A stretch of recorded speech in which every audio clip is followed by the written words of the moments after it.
ये है निमाड़ की सुरीली धड़कन। आकाशवाणी खंडवा। अब प्रस्तुत है कार्यक्रम किसान वाणी।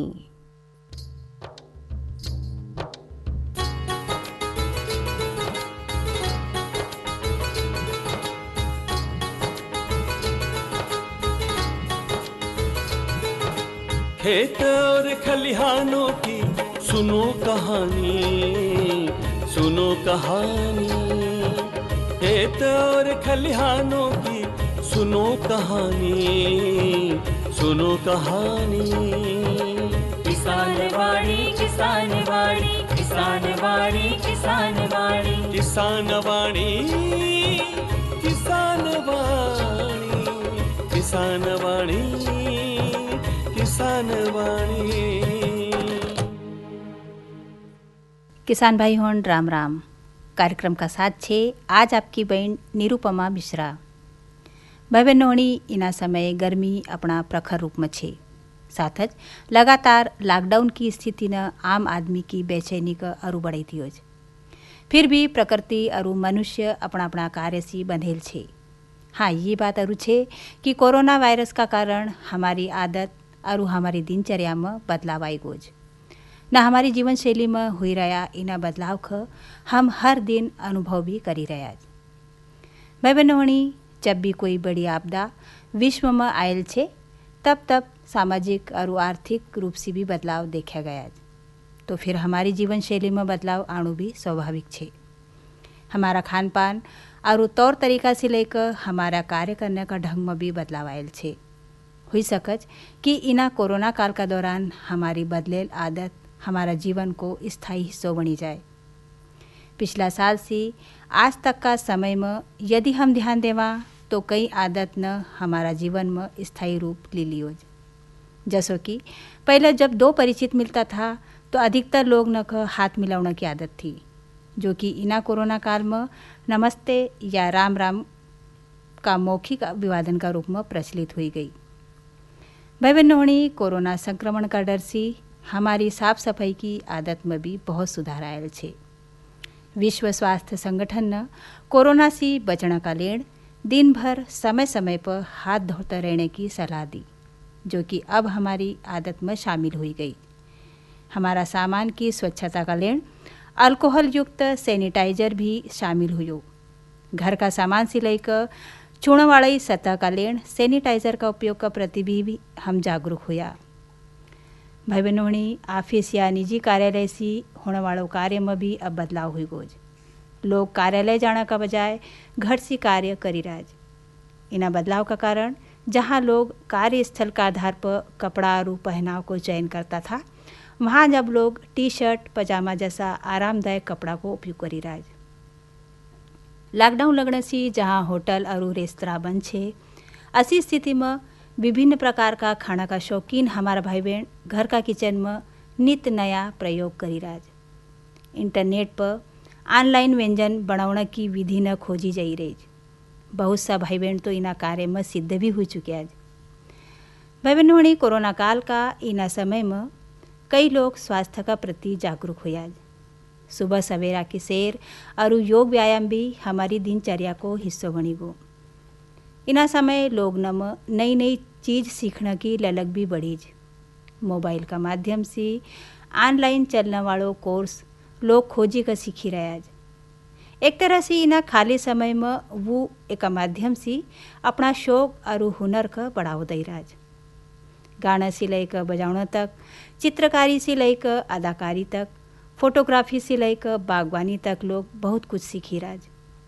इना कोरोना काल और लॉकडाउन का समय को उपयोग लोग अपनी कला और कौशल का निखारने में लाई राज। न भाई बहनों, कोई भी चीज़ जो हम सीखी राज वो भविष्य में लाभ जरूर देज। भाई बहनों, इना डिजिटल युग को फ़ायदो हमको इना कोरोना काल का समय में भरपूर मिली रोज। घर बैठे जहाँ अधिकांश लोग ऑफिस को कार्य ऑनलाइन माध्यम से करी राज, वहाँ और भी दूसरा कार्य जैसे कि बच्चा की पढ़ाई, बैंकिंग को कार्य, बिजली बिल, ऑनलाइन शॉपिंग भी इंटरनेट का माध्यम से घर बैठा हुई रही। विभिन्न प्रकार की सरकारी योजना न की जानकारी, देश विदेश की जानकारी, सिनेमा, चिकित्सा जैसी ज्ञानवर्धक और मनोरंजक सामग्री खोजणु भी इंटरनेट का माध्यम से हर समय उपलब्ध छे। एकासी यो कोरोना काल व्यक्ति का लेन एक तरह से सुरक्षित और उपयोगी भी बनी गो। भाई बहनों, इना कोरोना काल में लॉकडाउन का दौरान खान पान से लेकर फिटनेस, स्वास्थ्य, पढ़ाई लिखाई, खेल, अध्यात्म और जिज्ञासा से जुड़ेल हमारा प्रश्न का जवाब का लेन मोबाइल और इंटरनेट पर टिप्स, सलाह और सुझाव उपलब्ध छे। मतलब कि ना लॉकडाउन पीरियड में यो सारो को सारो ज्ञान मुफ्त में उपलब्ध छे और हम आने वाला समय में एका पर पूरी तरह से और निर्भर हो जावांगा। इना तरह से आज मोबाइल और टीवी को उपयोग भी हमारी आदत में शामिल हुई गोज।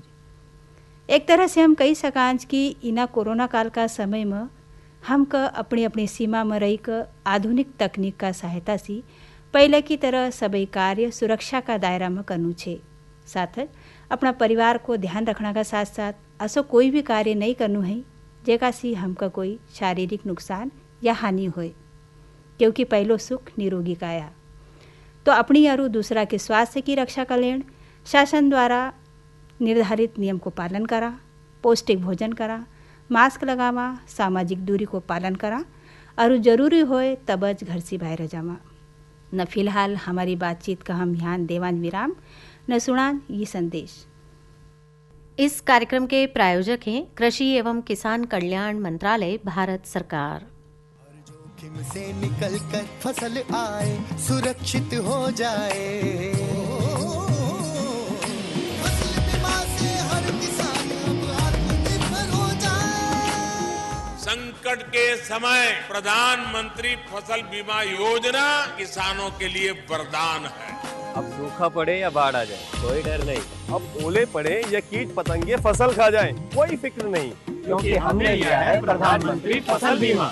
बुआई से फसल कटाई तक हर जोखिम का दावा, न्यूनतम प्रीमियम पर अधिकतम भुगतान का वादा। योजना से हर साल जुड़ रहे हैं 5 करोड़ से ज्यादा किसान। अब आपकी है बारी। नजदीकी कृषि कार्यालय, सहकारी समिति, बैंक शाखा, अधिकृत बीमा कंपनी या जन सेवा केंद्र में स्वेच्छा से करा सकते हैं पंजीकरण। फसल बीमा पोर्टल या फसल बीमा ऐप द्वारा भी कराया जा सकता है पंजीकरण। प्रधानमंत्री फसल बीमा योजना, आपकी फसलों का संपूर्ण सुरक्षा कवच। कृषि एवं किसान कल्याण मंत्रालय, भारत सरकार।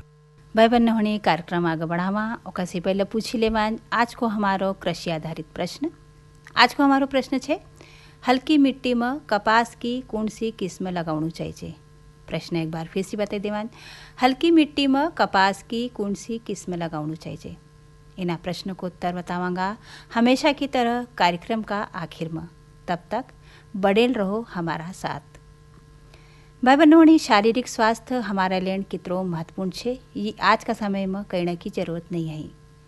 वर्तमान समय में व्यक्ति में शारीरिक स्वास्थ्य का प्रति जागरूकता आने से वो योग व्यायाम का साथ साथ अच्छा खान पान पर भी ध्यान दी रोज, ताकि ओका शरीर में रोग प्रतिरोधक क्षमता बनेल रहे और वो शरीर में होने वाली बीमारी नसी मुकाबलो करी सके।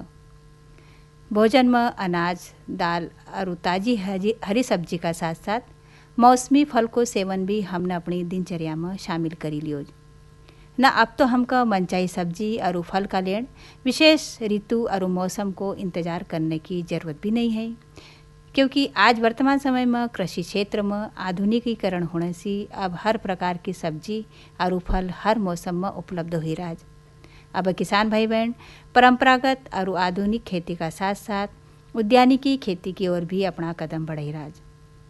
भाई बहनों, उद्यानिकी खेती न का अंतर्गत सब्जी, फल और फूल की फसल उगाई कर किसान भाई बहन आर्थिक लाभ प्राप्त करज। कुछ उद्यानिकी फसल तो ऐसी छे जो कि कम लागत या एक बार की लागत में कई साल तक उत्पादन देज, जैसो कि विभिन्न प्रकार का फल की खेती, जेका में अमरूद, केला, संतरा, पपीता शामिल छे। कुछ उद्यानिकी फसल नगद आमदनी वाली रज, जैसो कि विभिन्न प्रकार की हरी सब्जी और फूल वाली फसल, जेका में मिर्ची, टमाटर, बैंगन, कद्दू, गिलकी, गेंदा और गुलाब शामिल छे। भाई बहनों, बहुत सी उद्यानिकी फसल ऐसी छे जिनका अन्य देश में बेची क या निर्यात करी क उनका सी विदेशी मुद्रा या रुपया कमाया जा सकत। कम मेहनत और कम लागत में अधिक लाभ देने का अलावा भी इनका सी और भी कई लाभ छे। तो अब उनका बारे में भी हम बात करी लेवान। जैसो कि अन्य अनाज फसल की तुलना में सब्जी न फल की उपज लगभग 100 से 150 कुंटल प्रति हेक्टेयर प्राप्त हो। एक साथ यदि इनका सेवन से प्राप्त कैलोरी की बात की जाए तो अनाज की तुलना में फल और सब्जी में प्रति इकाई अधिक कैलोरी प्राप्त हो। भाई बहनों होनी उद्यानिकी फसल नसी लकड़ी तेल न औषधि जैसी वस्तु न प्राप्त हो जिनको की आर्थिक मूल्य बहुत अधिक हो। साथ बागवानी आधारित उद्योग जैसो कि जेम जेली सॉस चटनी केचप और अचार का उत्पादन में श्रमिक मजदूर लगने से कई लोग न का रोजगार भी मिलज और स्वरोजगार की संभावना भी बढ़ी जाए। उद्यानिकी फसल से प्राप्त शुद्ध लाभ भी प्रति इकाई क्षेत्रफल अधिक हो। भाई बहनों बागवानी से मिट्टी की उर्वरा शक्ति में बढ़ोतरी हो।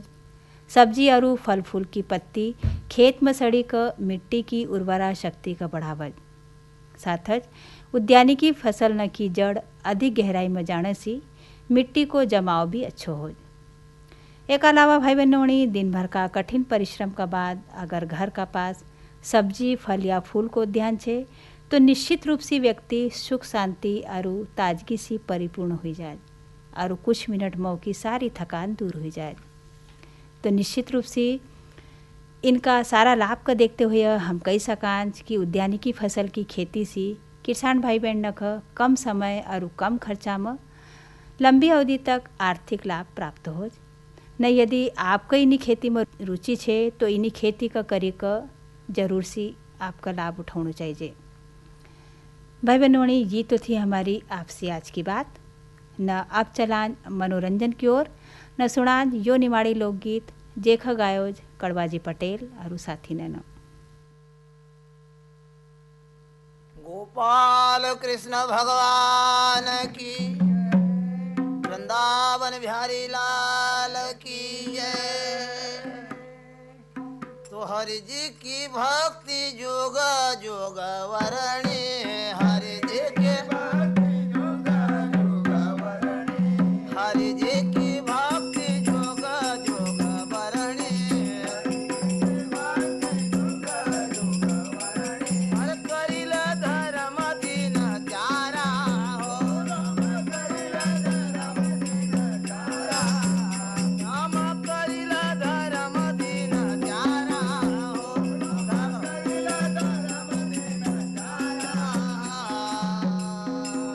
कहो सुख श्री भगवान का विचारा कहो सुख अरे कहो सुख श्री भगवान का विचारा करिल धर्म दिन चारा हो करिल धर्म दिन चारा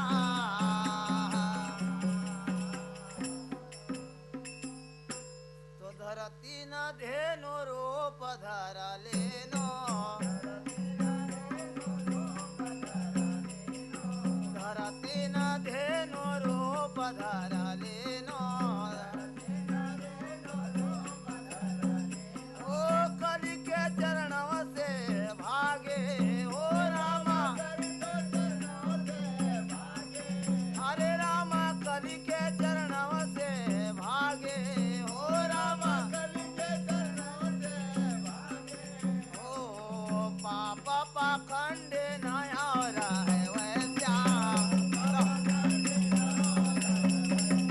पापा पाखंडे नया है वैसा पापा पाखंडे नया है वैसा इनके भय से भागे हो रामा इनके भय से भागे अरे इनके भय से भागे हो इनके भय से भागे हरे देखे भाग से जोगा जोगा बरणे हरे देखे भाग से जोगा जोगा बरणे ये करिला धर्म दिन चारा हो करिला धर्म दिन चारा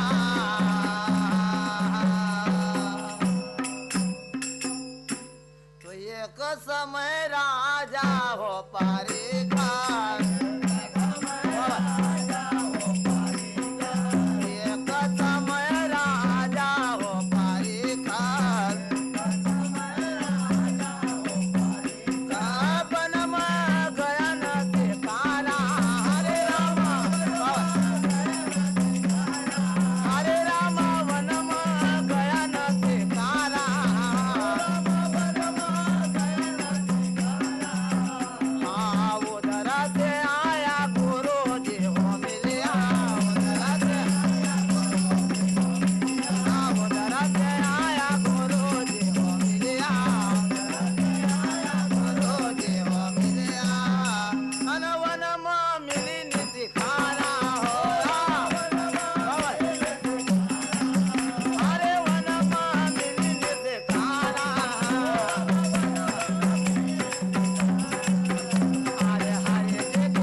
धूप बदन भया व्याकुल बरसत धूप बदन भया बरसत धूप बदन भया व्याकुल धूप बदन भया अर्पण प्यास ने कंस सुखाया हरे राम प्यास ने कंस सुखाया हरे राम अरे बुढ़ा बुढ़ा माँ के मुकुट पर बैठे बुढ़ा बुढ़ा माँ के बुढ़ा बुढ़ा माँ के मुकुट पर बैठी बुढ़ा बुढ़ा मुकुट पर बैठी अन राजा रहो घबराए अरे राजा रहो घबराए राजा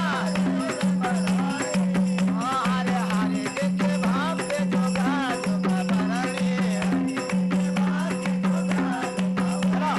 हरे राधा राम दिन तारा हो राम हरे राधा राम दिन तारा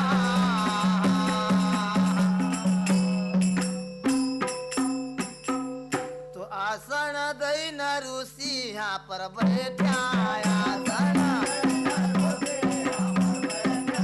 आसन दई न ऋषि यहाँ पर बैठा आसन यहाँ बैठा गोपाल कृष्ण भगवान की भाई बहन होनी अभी हमने आनंद लियो इना निमाड़ी लोकगीत को जेखा गायो तो कड़वाजी पटेल और साथी ने न भाई बहन होनी अब सुना स्थल रिकॉर्डिंग पर आधारित कार्यक्रम का अंतर्गत ग्राम आरुत का प्रगतिशील कृषक श्री शुभम सोनी सी मक्का की खेती विषय पर बहन विशाखा सोनी की बातचीत। किसान भाइयों राम राम। किसान भाइयों, समय समय पर हम आपको प्रगतिशील कृषकों से भेंट करवाते रहते हैं। इसी संदर्भ में आज हमने बातचीत की है ग्राम अरुत के युवा प्रगतिशील कृषक श्री शुभम सोनी से। शुभम जी राम राम। जी राम राम। आपका हमारे कार्यक्रम में बहुत बहुत स्वागत है। जी धन्यवाद। शुभम जी, आप एक कृषक हैं, तो कितने समय से आप इस कार्य से जुड़े हुए हैं? बचपन से यह कार्य में जुड़े कृषि में। अच्छा। जो है पूर्वजों भी खेती करते आए और हम भी आज खेती कर रहे हैं। कितनी जमीन है आपके पास? 4-5 एकड़ जमीन है। तो आपके पास सिंचाई के साधन क्या है? जी कुआं, मोटर और पाइपलाइन वगैरह सिंचित जमीन। सिंचित जमीन है, यानी गर्मी में भी आपको पानी की परेशानी नहीं होती है? उसे दिक्कत आती है, 3-4 घंटे यानी कि पानी मिल जाता है गर्मी के सीजन में। अच्छा, कौन कौन सी फसलें लेते हैं आप? अभी फिलहाल रबी की फसल हमने ली है, गेहूँ और अरबी लगेगी वही चीज। अच्छा, तो गेहूँ तो निकल चुके होंगे आपके? हाँ जी, गेहूँ तो निकल गए। तो कितना उत्पादन मिला आपको? गेहूँ का इस बार एवरेज प्रति एकड़ 15 क्विंटल का ही आसपास था। अच्छा, और अरबी अभी निकल चुकी है या खेत में ही है? अभी वो उसमें भी टाइम लगेगा, 1-1.5 महीने के आसपास निकलेगी। अच्छा, तो आप जैसे खरीफ का सीजन आने वाला है, तो खरीफ में आप कौन कौन सी फसलें बोएंगे? खरीफ में सोयाबीन और मक्का। मक्का कितने एकड़ में लगाते हैं आप? मक्का तकरीबन 1 से 2 एकड़ में हम लगाते हैं। तो इसमें आपको 1 एकड़ में कितना उत्पादन मिल जाता है? 1 एकड़ में 25 क्विंटल के आसपास निकल जाती है। शुभम जी, कोई भी फसल लगाने से पहले सबसे पहले बात आती है खेत की तैयारी करने की। तो जो मक्का की जो आप फसल लगाते हैं, तो उससे पहले खेत की तैयारी कैसे करते हैं? आजकल कृषि यंत्र के द्वारा ही खेत की तैयारी हो जाती है ना। तो पहले किसान भाई अपने जो भी उपयोगी दैनिक जीवन में जो भी हाल वगैरह थे उनसे भी खेत की तैयारी करते थे। तो अब ये दिक्कत नहीं आती है, टेक्नोलॉजी बढ़ गई है, तो कृषि यंत्रों के द्वारा भी अब कुछ काम बहुत आसान हो चुका है। और फिर क्या करते हैं खेत जोतने के बाद? खेत जोतने के बाद उसमें जैसे कि मक्का लगाना है, खेत तैयार करना पड़ता है। समतल भूमि है यानी कि जुताई के पहले किसान भाई खाद भी उसमें डाल सकते हैं, गोबर खाद वगैरह है। अच्छा, उसके बाद जुताई कर सकते हैं। हाँ, तो आप भी गोबर की खाद डालते होंगे? हाँ जी हाँ। तो 1 एकड़ में कितनी खाद की जरूरत पड़ती है गोबर की खाद की? 10 से 12 टन के आसपास हो गया। तो आपके पास इतनी पर्याप्त खाद मिल जाती है? आसपास से मंगवाना पड़ता है और क्या, जो भी गाँव करते हैं। तो गोबर की जो खाद आप डालते हैं, तो उससे आपको क्या फायदे होते हैं? गोबर की खाद में मिट्टी की उर्वरा शक्ति जो है वो बरकरार रहती है, उसमें पोषक तत्व मिल जाता है जो भी पौधे को मिलना रहता है। अच्छा, तो आप जुताई के समय ही खाद वगैरह गोबर की डाल देते हैं? जुताई के पहले ही, जुताई करवाने से पहले ही अच्छा। डाल सकते हैं, तो जुताई करने के बाद वो खाद मिट्टी में मिल जाता है। अच्छा, मक्का की फसल की बुआई कब करते हैं? जी हम जून और जुलाई के महीने में करते हैं। तो उस समय यदि वर्षा नहीं हो रही होती है तो फिर सिंचाई करते होंगे आप, तो कितने कितने दिनों के अंतराल में सिंचाई करते हैं? बारिश नहीं हो रही है तो सिंचाई हमें उसे एक दूसरे दिन पहले करना पड़ता है। अच्छा, जैसे इधर बुआई करी कि उधर आपको पानी देना पड़ता होगा? पानी देना ही है। अच्छा, पौधे को जल्दी अंकुरित करना पड़ता है ना। तो कितने समय में अंकुरण आ जाता है? अंकुरण 2 से 4 दिन के अंतर्गत अंकुरित हो जाती है मक्का। 2 से 4 दिन के में अंकुरण प्राप्त हो जाता है। तो जब आप बुआई करते हैं तो कौन सी बातों का ध्यान रखते हैं? जी, बुआई करते वक्त हमें मुख्य तौर पर ध्यान रखना पड़ता है कि जैसे कि बीज आदि गहरा तो नहीं जा रहा है, या कभी गहरा चला गया तो उगने में उसको बहुत ताकत लगेगी, यानी कुछ उग नहीं पाएगा जो बीज है। हाँ, ज्यादा टाइम अंकुरण को लग जाएगा। हाँ, अंकुरण को टाइम लग जाएगा। और कुछ अभी ऊपर आने की बीज है, और कभी तो जैसे पक्षी है, पंखेरु है, उनसे ही बचाना पड़ता है हमें बीजों को कि ये खाना जाए, यानी कि कोर के। तो यानी कि उसको थोड़ी मिट्टी डालना पड़ता है उसके बीज बुआई करते समय। जैसे कि पौधे से पौधे की दूरी हमें 1 फीट की रखना पड़ता है, 12 इंच से 1 से 1.5 फीट, यानी कि उसकी चौड़ाई जो है क्यारी और धारी की। हाँ, तो 2 फीट से 2.5 फीट के अंतर्गत 2 फीट की चौड़ाई यानी कि उचित है। बहुत अच्छी बात बताई शुभम जी आपने। तो मक्का में जैसे अंकुरण के बाद में आप पानी वगैरह देते हैं तो नमी से खरपतवार वगैरह भी उगते होंगे, तो फिर उनको कैसे निकालते हैं आप? बेलों के द्वारा, खाल वगैरह के द्वारा निकल जाता है, कोल्पे के द्वारा। जैसे मक्का फसल में कुछ रोग और कीट भी लगते होंगे, तो फिर इनकी पहचान आप कैसे करते हैं और कैसे इनका निदान करते हैं? कीट वगैरह से फसल में तो लगते हैं, पर उसकी परिस्थिति जो सिचुएशन स्थिति फसल की देखकर पता चल जाता है उसमें कौन सा कीट लगा है। जैसे तना छेदक है, फल्ली छेदक है, बहुत से कीट लगते हैं, जैसे कि पत्ती लपेटा वगैरह, सड़न गलन वाला रोग, तना सड़न। तो फसल को देखकर, स्थिति देखकर पता लगा जा सकता है उसकी।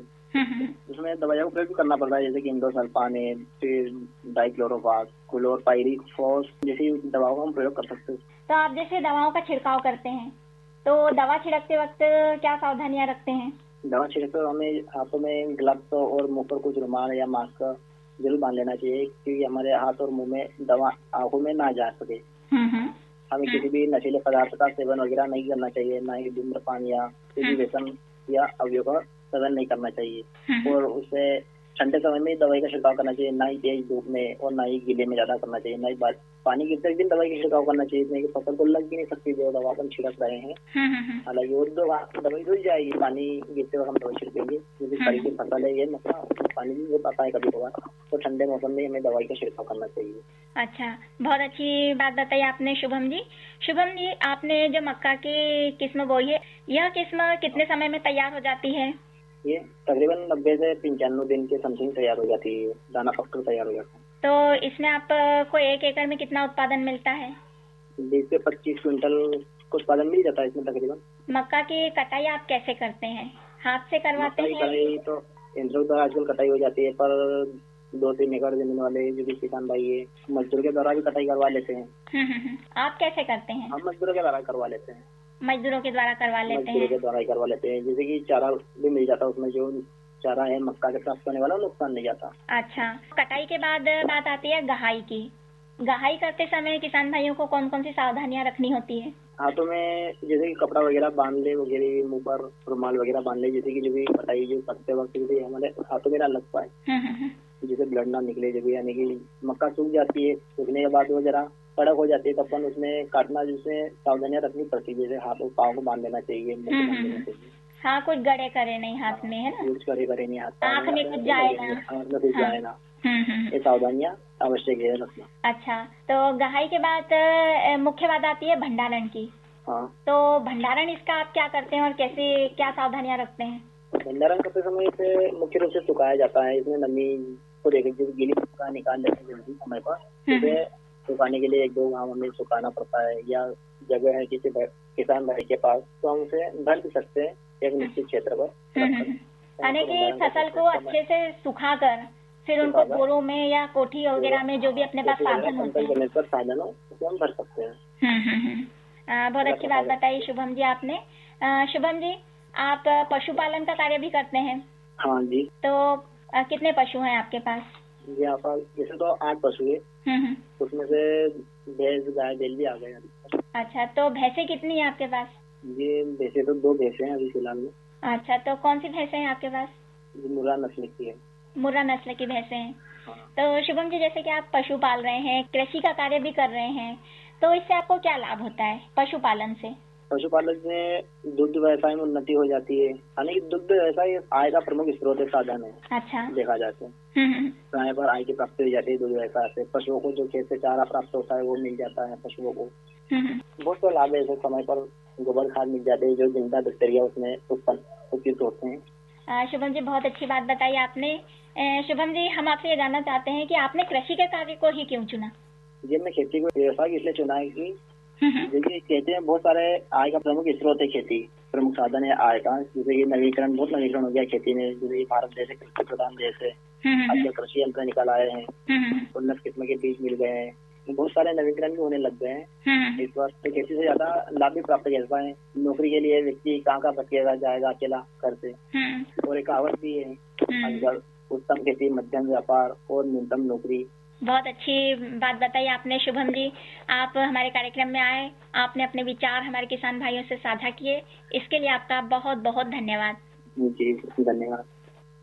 भाई बहनों, अभी हम सुनी रहा था स्थल रिकॉर्डिंग पर आधारित कार्यक्रम के अंतर्गत ग्राम आरुद का प्रगतिशील कृषक श्री शुभम सोनी सी मक्का की खेती विषय पर विशाखा सोनी की बातचीत न। कार्यक्रम की अगली कड़ी में छे आज का कृषि समाचार। आज का कृषि समाचार इन प्रकार से छे। अब पशु न का इलाज का लेण पशुपालक न ख नहीं होएगा परेशानी। अब देश का हर जिला में खुलेगा ट्रामा सेंटर। केंद्र सरकार द्वारा देश का हर जिला में पशु न का इलाज का लेण ट्रामा सेंटर बनाए जाने की तैयारी की जा रही, जहां पशु न का लेण कई तरह की सुविधा न उपलब्ध रहेगा। मवेशी का साथ हर समय रहने का लेण एक अटेंडर, 2 से 3 शल्य चिकित्सक और एक सामान्य चिकित्सक रहेगा। इन ट्रामा सेंटर में मवेशी न का साथ साथ अटेंडर का ठहरने की भी सुविधाएं रहेगा। ये था आज का कृषि समाचार न। अब जाने लेवान मौसम को हाल। आज सूर्योदय सुबह 5:50 पहुँचो न, सूर्यास्त शाम 6:51 पहुँचो न। आज का दिन को अधिकतम तापमान 41 डिग्री सेल्सियस रहो न। रात को न्यूनतम तापमान 31 डिग्री सेल्सियस रहने की संभावना है। ये थी मौसम की जानकारी न। भाई बहनों, कार्यक्रम का आखिर में हम हमेशा की तरह बतावान प्रश्नों को उत्तर। तो आज को हमारो प्रश्न तो हल्की मिट्टी में कपास की कौन सी किस्म लगाणु चाहिए। नैना प्रश्नों को उत्तर छे RCS 602 और RCH 650 किस्म। ये 2 किस्म छे जो कि हल्की मिट्टी में हम कपास का लेन लगाई सकान। भाई बहनों, इन प्रश्न का उत्तर का साथ हमारो आज को किसानवाणी कार्यक्रम यहाँ समाप्त हो। आज्ञा देव आपकी बहन निरुपमा मिश्रा का राम राम। हर जोखिम से निकल कर फसल आए, सुरक्षित हो जाए। फसल बीमा से हर किसान अब आत्मनिर्भर हो जाए। संकट के समय प्रधानमंत्री फसल बीमा योजना किसानों के लिए वरदान है। अब सूखा पड़े या बाढ़ आ जाए कोई डर नहीं। अब ओले पड़े या कीट पतंगे फसल खा जाए कोई फिक्र नहीं, क्योंकि हमने लिया है प्रधानमंत्री फसल बीमा। बुआई से फसल कटाई तक हर जोखिम का दावा, न्यूनतम प्रीमियम पर अधिकतम भुगतान का वादा। योजना से हर साल जुड़ रहे हैं 5 करोड़ से ज्यादा किसान। अब आपकी है बारी। नजदीकी कृषि कार्यालय, सहकारी समिति, बैंक शाखा, अधिकृत बीमा कंपनी या जन सेवा केंद्र में स्वेच्छा से करा सकते हैं पंजीकरण। फसल बीमा पोर्टल या फसल बीमा ऐप द्वारा भी कराया जा सकता है पंजीकरण। प्रधानमंत्री फसल बीमा योजना, आपकी फसलों का संपूर्ण सुरक्षा कवच। कृषि एवं किसान कल्याण मंत्रालय, भारत सरकार। इस कार्यक्रम के प्रायोजक थे कृषि एवं किसान कल्याण मंत्रालय, भारत सरकार।